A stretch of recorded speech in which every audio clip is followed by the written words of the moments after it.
Selamat pagi, siang, sore, ataupun malam. Pada video kali ini, saya Sonia NIM 104180414 bersama dengan rekan-rekan saya dari kelompok 3 penelitian kecil Profismik 2020, Arina NIM 11, Fitria NIM 16, Nurhai NIM 17, dan Alfred NIM 23 akan mempresentasikan mengenai hasil penelitian kecil yang berkenaan dengan penentuan asam amino esensial bagi pertumbuhan Leuconostoc mesenteroides dan Saccharomyces cerevisiae. Bakteri Leuconostoc mesenteroides dan ragi Saccharomyces cerevisiae merupakan mikroba heterofermentatif yang pada proses fermentasinya bukan hanya menghasilkan asam laktat, tetapi juga etanol dan karbon dioksida.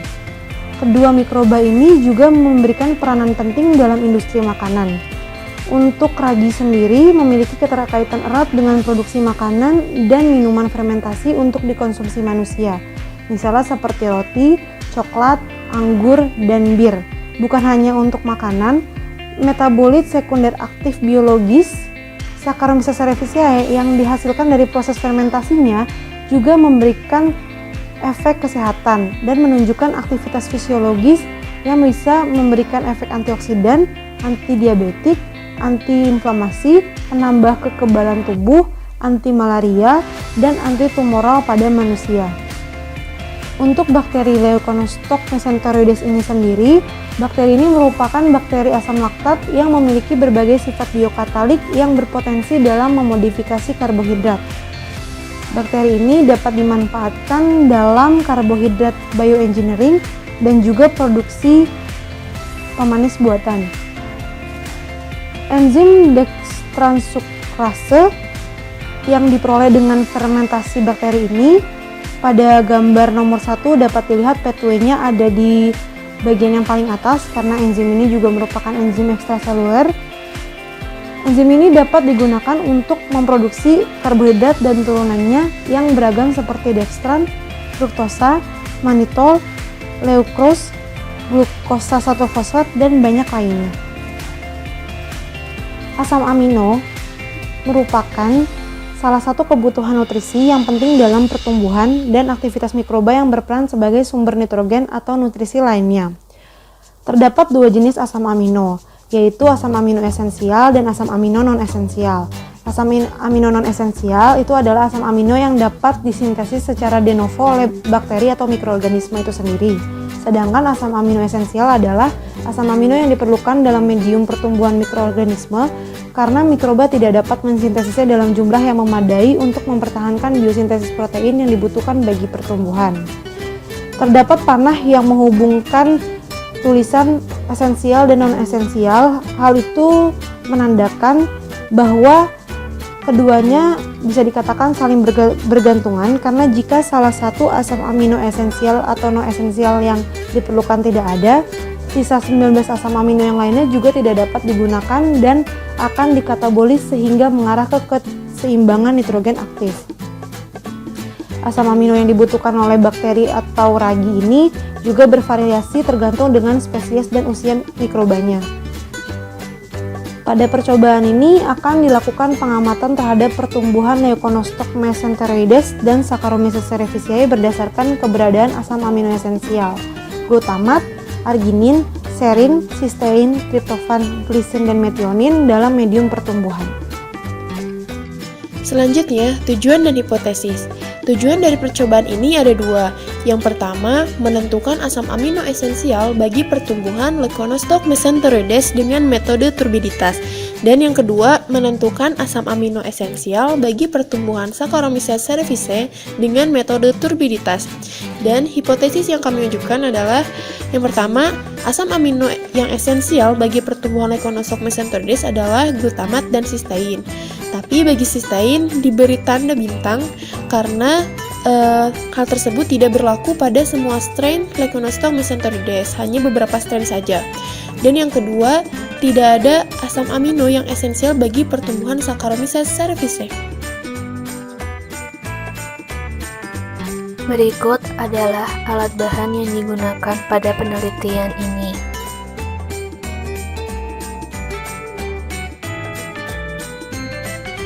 Metode kerja pada penelitian ini mencakup 4 tahap.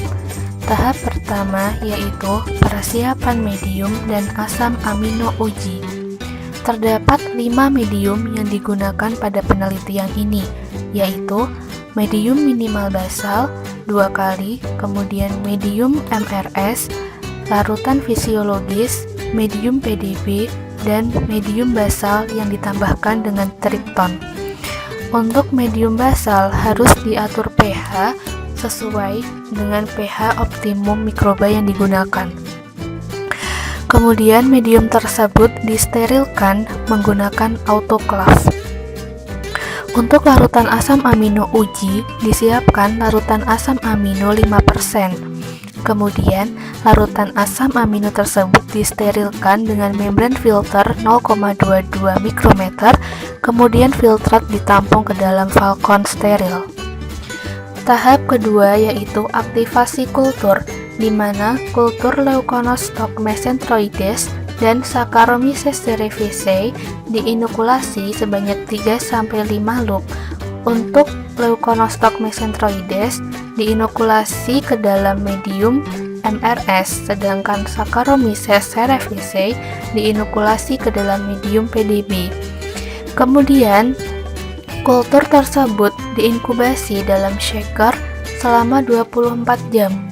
Setelah diinkubasi, kemudian diinokulasi kembali sebanyak 5 mili ke dalam medium MRS yang baru untuk Leuconostoc mesenteroides dan medium PDB yang baru untuk Saccharomyces cerevisiae. Selanjutnya, dilakukan proses inkubasi kembali dalam shaker selama 18 jam. Kemudian dihasilkan kultur Leuconostoc mesenteroides dan Saccharomyces cerevisiae yang telah teraktivasi.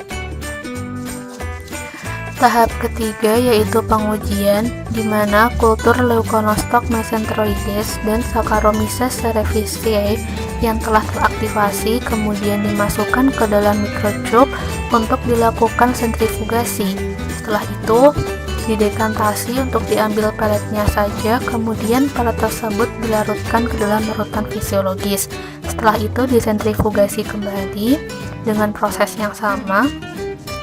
Setelah itu, larutan fisiologis yang terdapat pelet di dalamnya dimasukkan sebanyak 50 mikroliter ke masing-masing tabung perlakuan. Proses selanjutnya yaitu tahap terakhir, pengukuran, di mana kultur perlakuan dimasukkan sebanyak 200 mikroliter ke microtiter plate. Kemudian dilakukan pengukuran OD pada 0, 24, 48, dan 72 jam menggunakan microtiter plate reader dengan panjang gelombang 595 nanometer.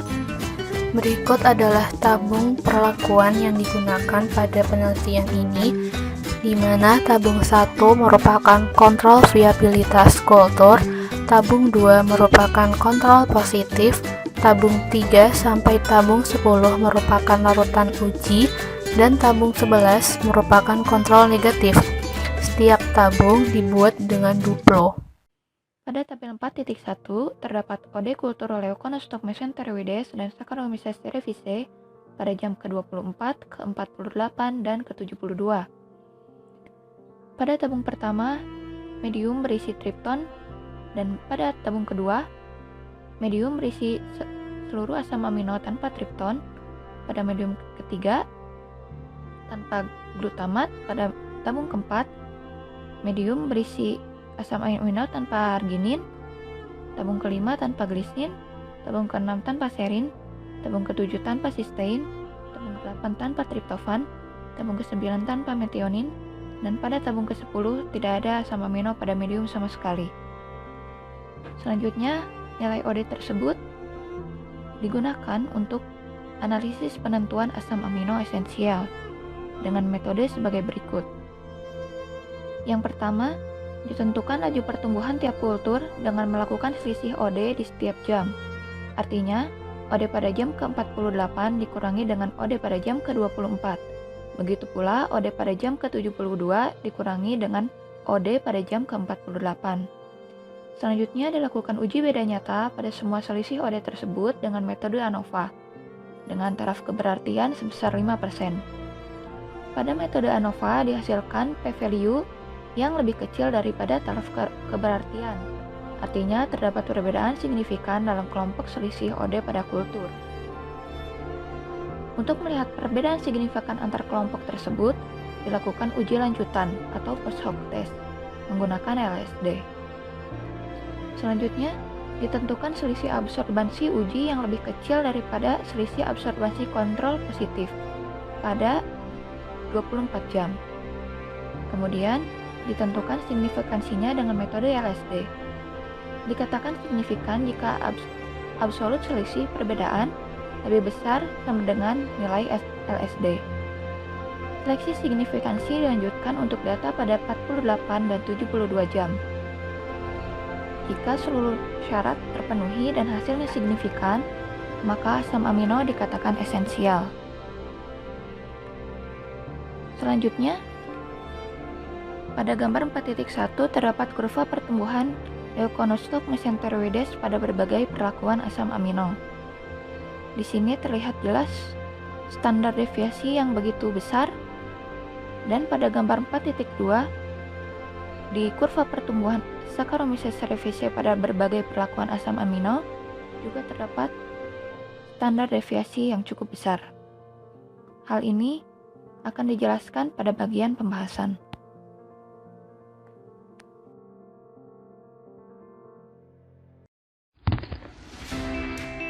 Dari percobaan ini, diperoleh hasil bahwa tidak ada laju pertumbuhan yang secara signifikan lebih kecil dibanding kontrol positif atau perlakuan all. Untuk setiap waktu pengamatan, baik pada leukonostoc mesenteroides maupun Saccharomyces cerevisiae, yang artinya semua asam amino yang diuji tidak bersifat esensial bagi pertumbuhan leukonostoc mesenteroides maupun Saccharomyces cerevisiae. Berdasarkan perhitungan dari standar deviasi hasil pengukuran OD, dapat dilihat bahwa pada hampir seluruh pengamatan nilainya sangatlah besar. Hal ini berarti data yang terukur tidaklah presisi. Hal tersebut mungkin disebabkan oleh faktor human error dalam pemberian perlakuan dan pengukuran, sehingga data yang diperoleh tidak menggambarkan gambaran yang sebenarnya. Dari hasil tersebut juga dapat dilihat bahwa terdapat ketidaksesuaian antara hasil dengan teori. Hal yang cukup terlihat signifikan yaitu kontrol negatif dan kontrol positif memiliki hasil yang tidak berbeda secara signifikan, dan bahkan terdapat kontrol negatif yang memiliki hasil lebih besar secara signifikan apabila dibandingkan dengan kontrol positif. Hal tersebut menjadi indikasi bahwa telah terjadi kesalahan dalam percobaan, akibat terdapat variabel lain yang menjadi pemicu atau penghambat pertumbuhan selain dari perbedaan sumber asam amino yang tidak terjaga konstan untuk setiap perlakuan, sehingga efek variasi asam amino menjadi sulit untuk dilihat. Kesalahan-kesalahan yang mungkin terjadi adalah: pertama, terjadi kontaminasi. Kedua, konsentrasi awal sel untuk setiap perlakuan berbeda-beda. Ketiga, terdapat permasalahan dalam blanko sehingga mengganggu hasil pengukuran OD. Kesalahan lain yang mungkin bisa terjadi adalah pencucian kultur dari medium PDB dan MLS yang kurang bersih sebelum proses perlakuan, sehingga dapat mengganggu hasil eksperimen. Dari pembahasan tersebut, kami menyimpulkan bahwa asam amino yang diujikan yaitu glutamat, arginin, serine, cysteine, tryptophan, glisin, dan methionine merupakan asam amino yang tidak esensial baik bagi pertumbuhan leukonostoc mesenteroides maupun bagi pertumbuhan Saccharomyces cerevisiae. Selanjutnya, kami menyarankan pencucian pelet kultur mikroba dari medium pertumbuhannya dilakukan dengan lebih bersih agar nutrisi dari medium MLS atau PDB tidak ikut tercampur dalam medium basal. Juga harus berhati-hati dalam melakukan pengerjaan agar meminimalisir kesalahan teknis yang akan mempengaruhi hasil percobaan. Berikut merupakan daftar pustaka yang kami gunakan. Sekian pemaparan dari kami kelompok 3 pamit undur diri. Wassalamualaikum warahmatullahi wabarakatuh.